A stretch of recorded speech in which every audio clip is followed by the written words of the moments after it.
கண்ணம் என்னும் ஒரு கிண்ணத்திலே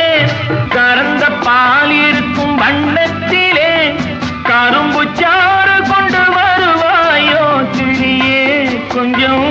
தருவாயோ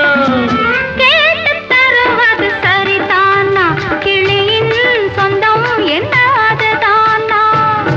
பாலும் பழமும் தேனும் தினையும் நாளும் தருவேன் மேலும் தருவேன் என்ன வேண்டும் இன்னும் சொல்லலாமா